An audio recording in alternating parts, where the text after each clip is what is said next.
Hi there, and welcome to the Skylight Books author reading series. If you'd like to learn more about us and our many upcoming author events, please visit skylightbooks.com, where you can browse our inventory, buy books, and join our Friends with Benefits Club. You can also follow us on Twitter, Tumblr, and Facebook. To speak to a real live bookseller like me, please call 323-660-1175. Thanks for your support, and enjoy. This is Nikki to my left. Hi. Don't know that. Hello. And I'm sure she's so tired of this. Isn't she darling? Oh. I know. What's good? I know. I just couldn't resist. I've been practicing that for weeks. Ever since I saw this lineup, I'm like, darling. Okay. She is a writer, artist, and performer based in Los Angeles. Her music criticism and essays appear regularly in the LA Times, LA Weekly, and the LA Review of Books. Currently, she is a PhD candidate in USC's Creative Writing and Literature program. Okay. Almost a doctor. These nerds just walked in. Who are these nerds who just walked in? Literally waiting until you two bitches came in here. Yes, I said I'd vamp as long as I can. So you must come up center, front center now. Front center. I was like, get the check. Okay, so your friends. Yeah, okay, I can start now. Okay, so we're gonna Hi, everyone. So, Sorry. Was it good? so you It must have know been. the kind of evening I'm this kidding. will be. Okay, so. I'm funny. And then we're so very happy that Miriam Gerba will be joining her later in a little Right while. there. Miriam. Mean, it's so good. Miriam is a Los Angeles literary fixture. I knew her before her first book. She lives in California and loves it. She teaches high school, writes and makes art, and described her short story collection, Painting Their Portraits in Winter, as edgy, thought-provoking, and funny. Very much like her. She has written for Time, KCET, and Rumpus. Wildflowers, Compliments, and Cash make her happy. And she'll be joining Nikki in just a little while. But let's take a moment to really appreciate Nikki and all of her work. Oh. Thank you so much. I just want to say two things really quickly, that it is so awesome to be at Skylight. Stephen probably knows what I'm going to say, because where did I used to work 20 years ago? I worked at Squaresville and used to come in here on my break, and this, oh yeah, the people are here! And Morgan, Sammy, and okay, and this guy, where did you work? Right here. I've known this guy 120 years.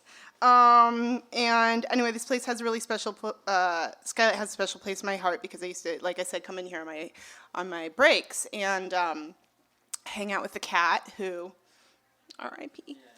And I've purchased so many books here. It's so many books that have probably influenced so much of my writing, so it's such an honor to be here. And thank you to all of you for coming out tonight on this very windy night.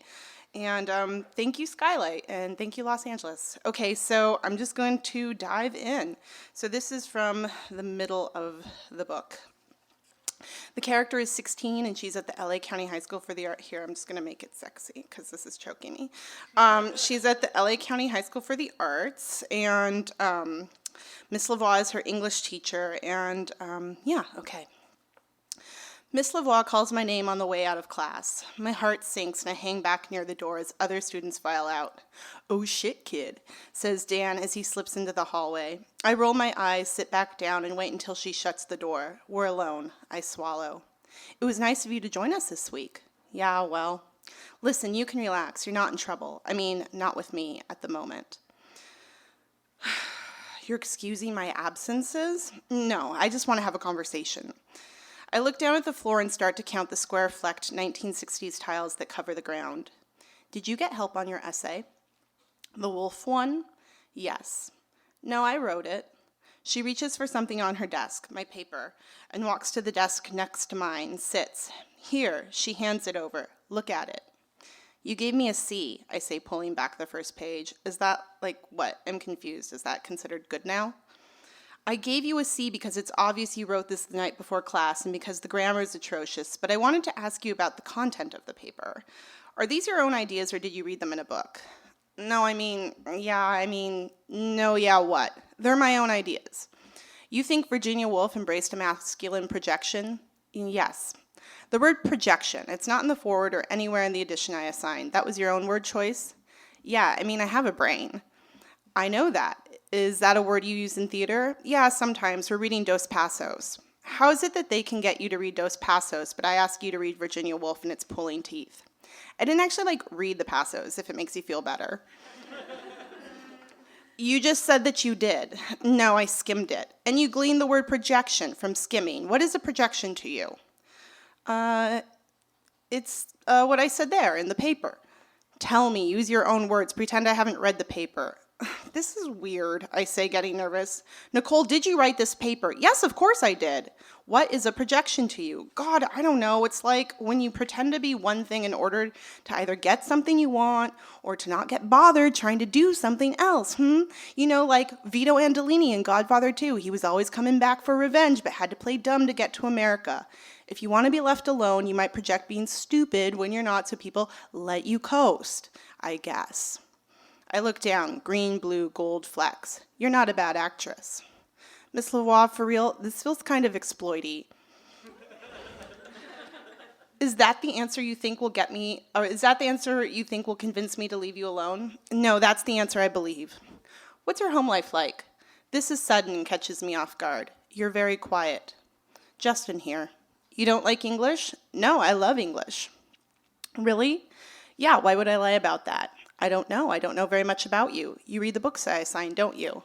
Of course. I know you do. Why read the books and not do the papers? I did this paper. Yes, well, if you need to talk to someone sometime, you can always talk to me. How old are you, Miss Lavoie? 36. Are you happy? Sometimes. Do you think Virginia Woolf was happy? It would seem not. Have you heard of Sylvia Plath? Sure, she's a poet. That's right. She also committed suicide. Oh, man, I say, even though I already know this. But it seems like Miss Lavoie gets off on dumping knowledge, and who knows, maybe she took this job to feel like she could make a diff. She pioneered something called confessional poetry. I wrote my dissertation on it. Her and another poet, Anne Sexton. She also wrote one novel, The Bell Jar. Sexton? Plath. Sure, yeah, I know that one. The Gothic girls dig it. Well, I think you might dig it too, if you gave it a chance. I could lend it to you. No, that's okay. I can get it at the library. Will you? Sure, I say with a shrug. If it's good. It is. Then yeah, why not? When you're done, we can talk about it. Yes? Sure, whatever you want. It's not what I want that I'm getting at. What are you getting at? You're very smart. Thank you. Can I go? Okay, she says, standing and walking to her desk. She pulls out a pack of gum from her purse and raises her right eyebrow at me. You can go. Oh, okay, I say, standing. I'll catch you later. She smiles and raises her eyebrows once more. Standing in her black jeans, penny loafers, silk button-up, and navy blue men's blazer, I'm hit with a sudden realization. Oh, shit, Miss Lavoie is cool. Oh, my God, you're so funny. I saw you at Weirdo Night. You made me laugh. Oh, what's up, everybody? Okay. Oh, my God, the thing with the dad in the closet, the bathroom, loved it. So funny. Cracking up. Okay, I'm going to keep going. All right. Gina, you've probably been listening to my voice all day.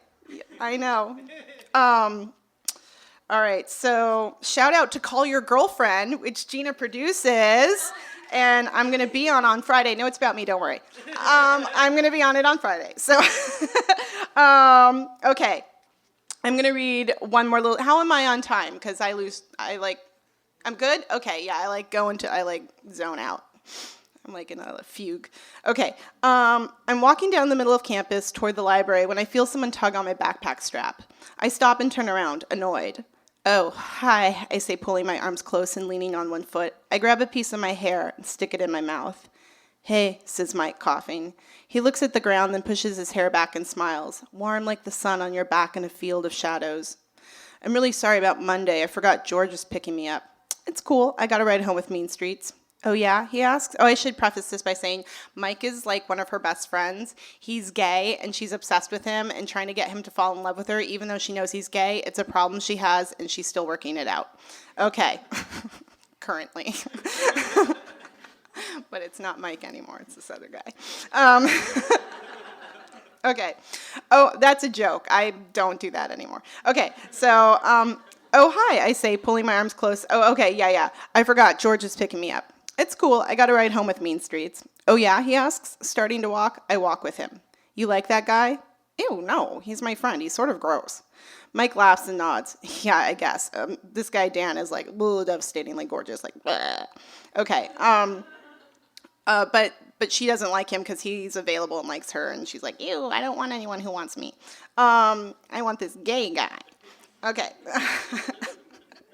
Mike laughs and nods. Yeah, I guess. We're silent a while, then he stops, and I turn and look at him. You want to get out of here? I can't. I'm on probation. Oh, yeah? Yeah. Hey, he has sex with lots of girls. Maybe he'd have sex with you. Dan? Ew. I don't want to have sex with him. Why not? Why does everyone think I want to have sex? No, I meant he's what? Never mind. I just meant, I don't know. Forget it. You want to get faded? I've got bud. That's what we called it in the 90s. Sure, of course. Okay, cool. You know, you're prettier than you think you are. You're like really pretty. Ugh, thank you. He'd definitely fuck you if you tried. My heart is perforated and sopping. No, I mean, if I wanted to, I'm sure I could make it happen, but like, I don't want to. Oh, hey, I'm done with your painting.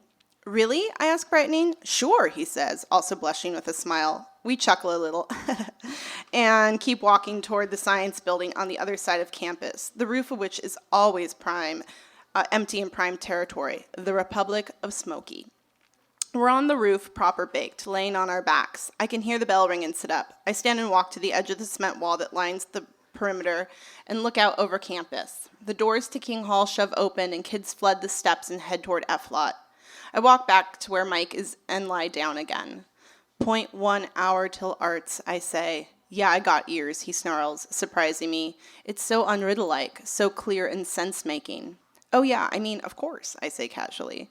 I mean, totally, he says, kindly, correcting himself. But for the first time in our brief friendship, I wonder if he fakes his interactions with me, if actually he's much sharper than he lets on.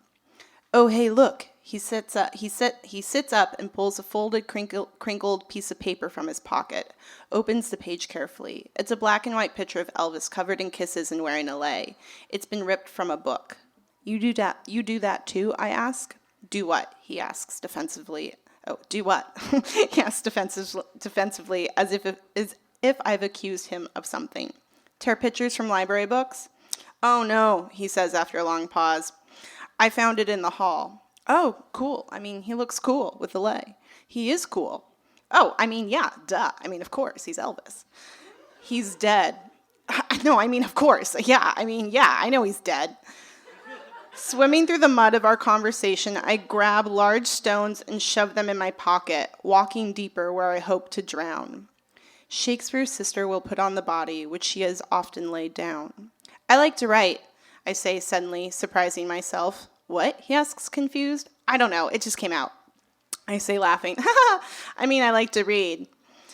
Library books? Is that why you tear pictures out of them? Oh, no, I do that because I like to make collages with the pictures. I like to frame them sometimes. The collages, I mean. He nods, taking in this useless fact as if it's useful. What do you like to read? He sounds kind, distracted. It's like we've never met before, and we're meeting here now at the Republic of Smoky for the first time. I'm not sure. Okay, well, what was the last thing you read? Spin, I answer, honestly. That's a magazine, which is what we read before the internet. Oh, he said, that was so condescending. I'm sorry, you all know what magazines are. They sell them next door. It's an old music magazine. Oh, he says, sounding disappointed. I like to read too, I guess.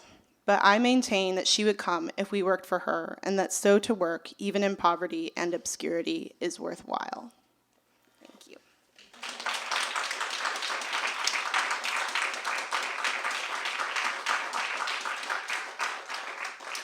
Oh, here's Miriam, who's amazing. You should read her book, Mean. It's also probably on sale somewhere in the bookstore. Hi, Miriam. Hi, Nikki. I love you. I'm really excited to talk to you about your dress. I got it at a clothing exchange at Ann Friedman's house, and it used to belong to my friend Hilda. Ooh. It was covered by your denim cat coat. My power coat. Yeah, like for those who haven't seen, she's wearing this like Midwestern denim I got it as Savers. lingerie. I got it as Savers in New Mexico. It's great. And then you took it off and you had this amazing modern dress underneath it. And Thank it's you. really, I'm really envious. Yeah. Thank So you. I wanted to ask about your dress before I Clothing asked exchange. anything else. Yes. Okay, so one of the things that I wanted to ask you about was atmosphere in your work. Sorry, I got lost in my friend Kate's socks. They're beautiful. No, I'm sorry. I'm just gonna. You're not. No, they're a good color. They're like Like a kind of mustard. like if pea soup had jaundice. Yes. That would be No, the but I color really of like them. the I was like, socks. where'd Kate get Yeah. those socks? Really? Oh, they're really cool. Okay, nice. And they're offset really nicely Nice by the white clog. You're welcome. Okay, so that's Okay. perfect. I'm Okay. glad that we got into her socks because I didn't even hear what you asked me. I'm so sorry. No. It's like what I wanted to talk to you about was like atmosphere in your work and how regardless of what medium you're working in, there's an immediate intimacy. And to me, that's sort of like the signature in everything you do. Like that's your fingerprint more than anything else, is that there's a sense that I'm in an intimate place with you. And it's a feminine place, like not quite a vulva, but like, but like there's a sense of being in a bedroom with you. Like a teenage girl's bedroom or like a woman's bedroom. And so I wanted to ask, could you tell us about your bedroom? Or at least tell us about like intimate aesthetics and bedroom aesthetics, because they Sure. permeate everything you do. Oh my God. Even your audience interactions. Like you begin interacting intimately with everybody immediately. I am so glad that it's you sitting there, because this is a question I actually I'm so excited to answer. My bedroom is pink. My friend Amanda Yates Garcia, who is a witch, came over and said that she saw a pink, like in a vision for me, she saw a pink. I'm literally answering your question literally. Yeah. Not metaphorically in regards to writing. My friend came over and was like, I see that your room is pink. And I wouldn't have painted it pink like if I didn't think it would have worked. Like if she was like, I see you jumping off a cliff, I would have been like, slow down.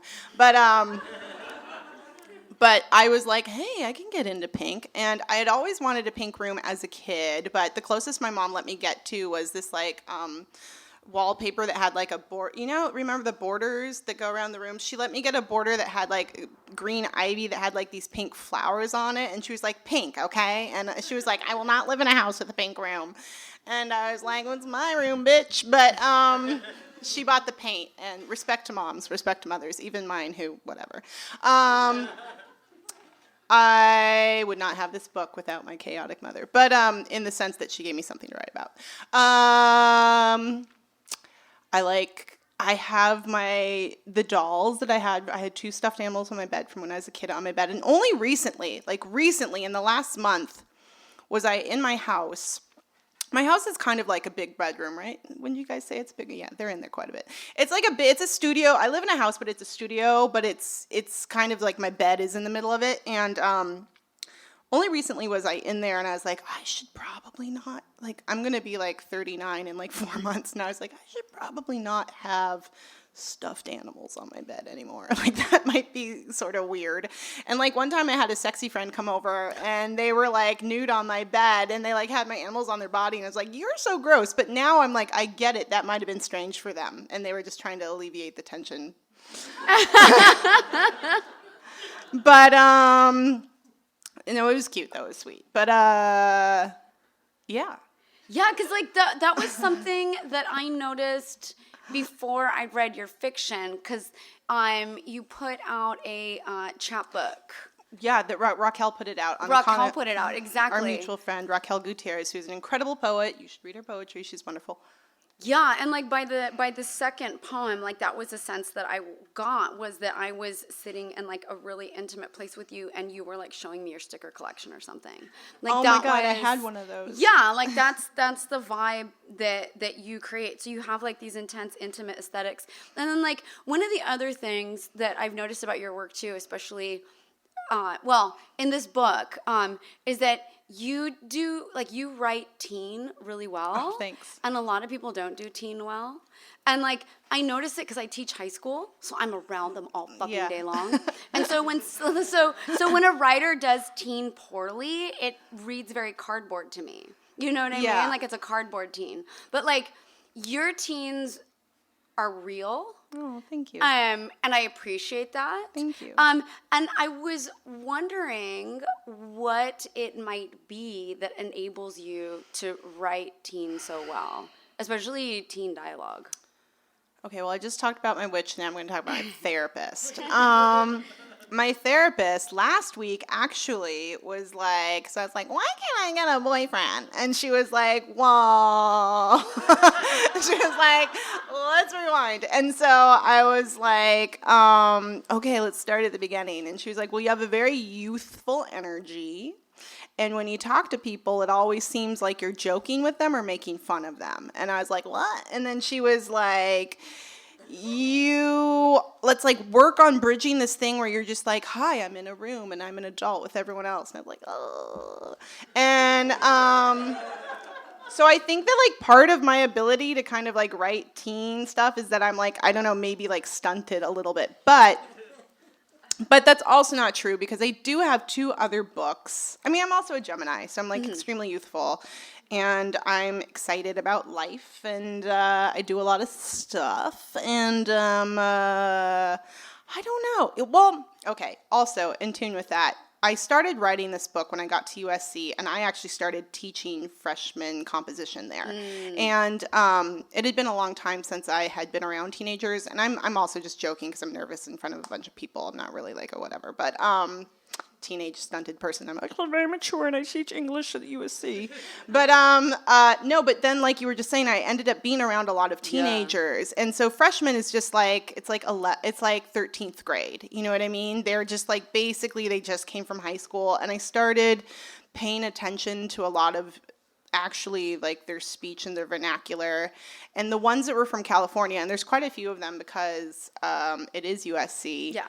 I started to remember kind of the diction and the rhythm of how I used to speak. And because I am from LA, I think that's, if you're from Los Angeles, that never kind of really goes away. And I think also just being from LA it's a youthful place, right? So people here are kind of youthful in general. Like we're all drinking green juice and like going to the gym and like, oh my God, I'm going to like self-care. You know, like my grandma in New Mexico doesn't like self-care. She's like, I got to fucking wash all this shit outside and then don't talk to me. Like I'm watching my novellas, you know? And I'm like, I feel like riding my bike. So I think all of that kind of came together to create maybe this kind of youthful energy that you recognized in the book. Okay, and then I feel like we may have talked about this before, but we just had like, this was like in a conversation that you and I had. Did we talk about Mazzy Star? Maybe. I mean, I've been talking about her a lot in the last year and a half because people ask me about the title. And I feel like I have to ask you about it. Yeah, of like course. I want to. Like, did you ever see them play? No, I never did see her play, which is so strange because she was one of my favorite musicians in the 90s, and I loved them, but I never got around to seeing them. And weirdly, I've seen so many, this is not a brag, I've seen so many bands.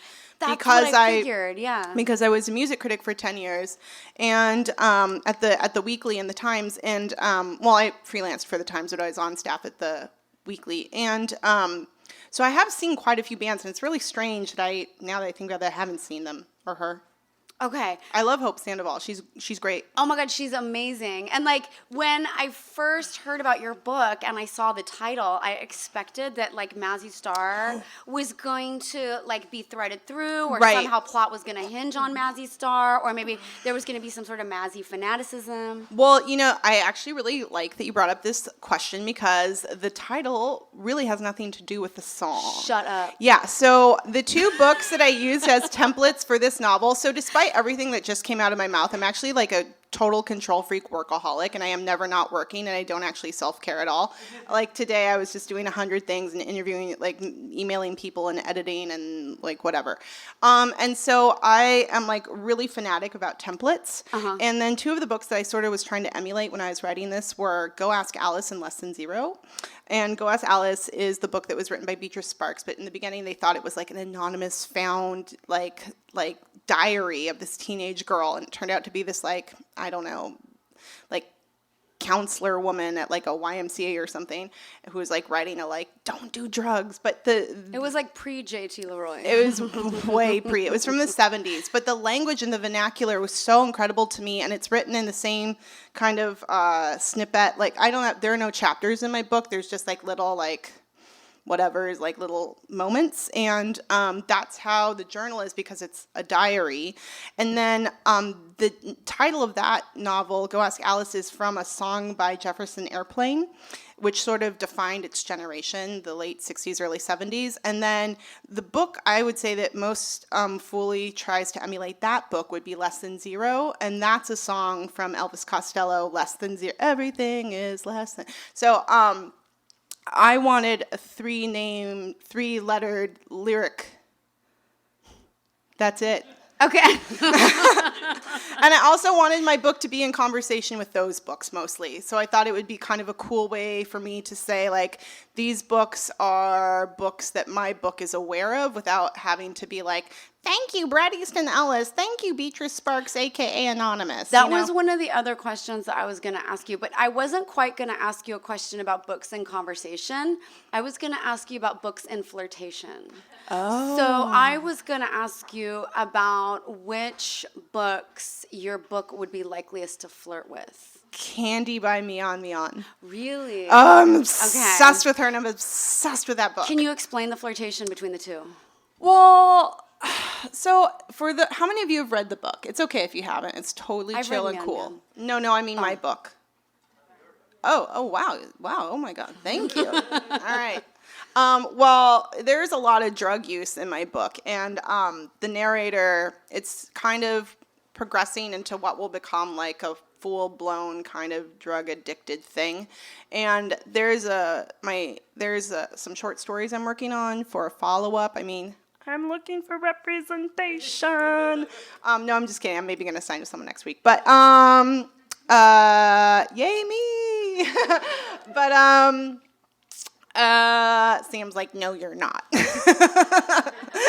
Sam's been privy to all these conversations. I'm like, I don't know. What can she give me? But this make-believe agent. So, Mian is Candy, the full-blown drug addiction. And I thought that this would be like a neat way for... Also, it's a novel that takes place in a big city, right? It's in Shanghai. And my book is in Los Angeles, megacities, and I was curious to know how young women in megacities who are drug addicted, how they get in that door first, right? Like, and I imagined that my narrator might be someone that Candy's narrator maybe was before we meet her in the novel. Because I always think of characters in novels as having life before I meet them on the page, and I've always been curious to know, like, I guess this is like fan fiction, right? Like this is what fan fiction writers do. And I have written fan fiction. I have, but it's not been published because it was in my journals, in my diaries. I was like, Axl Rose and I are in a coffee shop eating a sundae. He does not hit me. So, because he's a terrible man. I mean, but he makes great music. So, why am I, sorry. I say these things and I have to backpedal. I'm like, I don't want to offend anybody. Yeah. Okay, and then last question. Yes. What got axed from the manuscript that you wish had not gotten axed?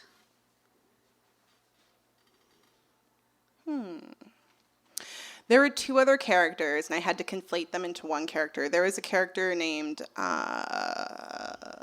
Lydia, I think. I forget her name now, because I've been oh my God, when people come up to me and they're like, I read it in 3 hours. I'm like, oh, amazing, it took me 5 years to write. No, but I'm so glad that people are just like, going through it. But this one character, Lydia, I kind of liked her. I thought she was sort of cool. But then some of the feedback I was getting at UFC was like, there's too many characters. And I was like, okay, so. Excellent. Yeah. Okay. Oh my God, I love So, you. Thank you. I'm so happy that you and your dress are here. Thank you. Okay. So That's my first time doing this, if you could not tell. Shall we open the conversation up to the audience? Any questions, comments, concerns? Noelle?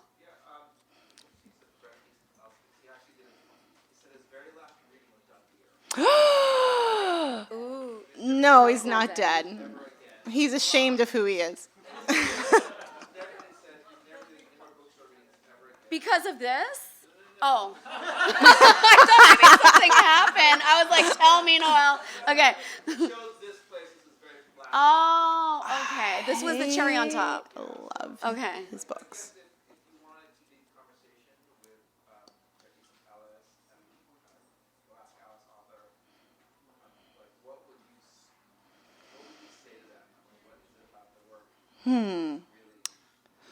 Well, both of those books, the thing I like about both of those books is the vernacular. So two things I really wanted to concentrate on in this novel was that Los Angeles be a character. I really wanted LA to be a place that wasn't the typical place that we see LA being portrayed as.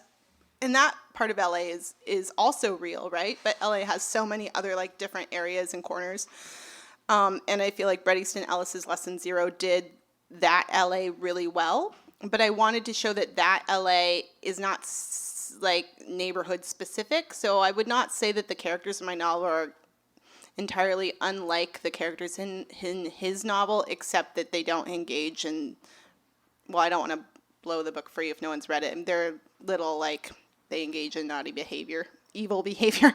But more than that, the thing I like about both of those books is the vernacular. I really like to go back to what you said. Like, I didn't just come out of my mouth. I did work. I like edited and was like, does this sound real? And I did a lot of reading out loud to be like, is this wonky? Or like, how do people in high school speak, and specifically people in high school here? And there's a lot of like things that both of those books do really well are the whole like, who even is she? Right? Like, I feel like that's very specific to LA. Like, who even are you? You know? And that's something that I say, and I'm like, who are you even? You know? And like, so both of those, the reason I really like Go Ask Alice is it's kind of the first of those novels to really, I mean, that the author of the entries, who we're supposed to think is the actual author, is like, the language has such an extraordinary rhythm, and that book gets shit on so much, and I really don't understand why. It's so fantastically written, just like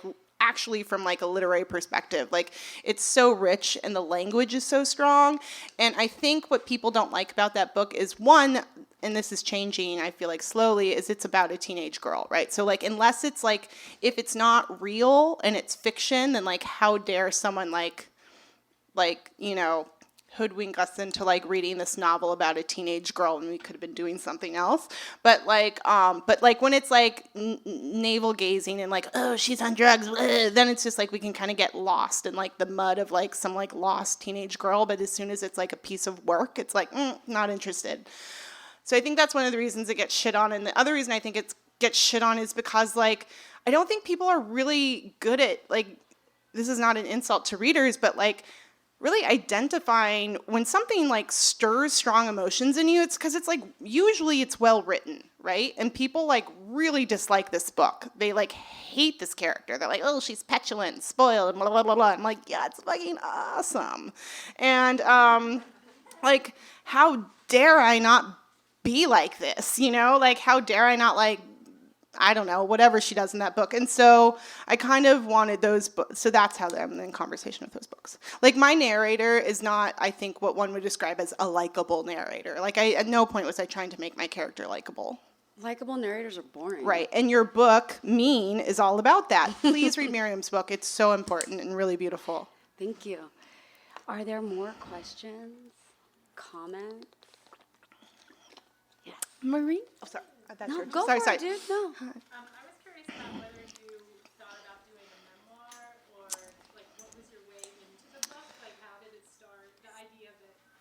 So this is also an interesting question because it ties in, I think, a little bit with yours where it's like an intimacy. So as I was saying, I'm kind of a workaholic and I'm a control freak, and I'm all over Instagram. I'm not on Twitter, like I said, or Facebook, but I enjoy giving off the impression that you know about me. I'm actually really fiercely private, and no, I would never write a memoir. And at no point was this book ever a memoir. I was not digging into any part of who I am because I am I am an intimacy avoidant. You have an intimate persona. Right, and that is constructed.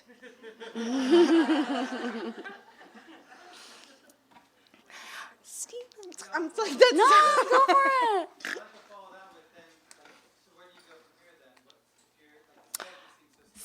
Thank you for asking. I'm working on my second novel right now. It's called An Act. And it is about a historical, fictive 1970s, early 80s Harrison Ford.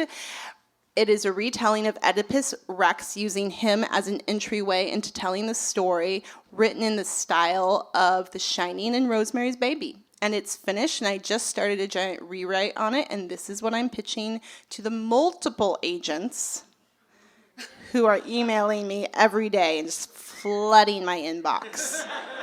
If you are one of them, you can join the fray. No, a retelling of Oedipus Rex using 1970s Harrison Ford as an entryway into that novel. It's written in the style of like a Stephen King type thing. Excellent. Does that mean you're reading a lot of Stephen King and I wrote that? I am never not reading a lot of Stephen King. I have a homemade tattoo that says 237 on my finger. Have you seen the movie? Of course. the documentary? Yeah, It's so yes, good. yes. It's really faded though, see? It's a faded 237. Oh my God, Yeah. wow. Miriam, yeah. I know. That's really cool. Thank you. So if there are no more questions, then we will go ahead and conclude there. Noelle? Did we keep it on? Did we do good? We kept it under? Perfect. Everything was great. Excellent. Okay. Let's applaud. Thank you.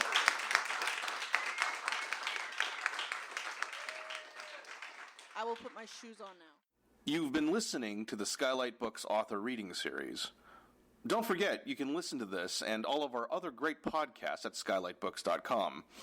Thanks again for stopping by, and we hope to see you soon.